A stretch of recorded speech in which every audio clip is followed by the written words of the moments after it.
In this guide, I'm going to be showing you how to set time away on TikTok with family pairing.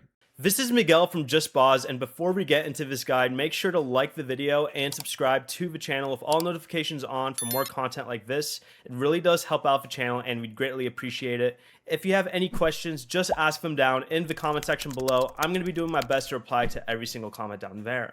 Begin by opening TikTok on the parent or guardian's account, then tap on Profile at the bottom right of the screen and tap the three-line menu on the top right and select Settings and Privacy.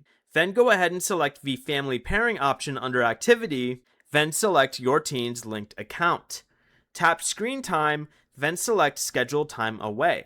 Turn the setting on, then choose the days and set the start and end times when you want TikTok to be unavailable.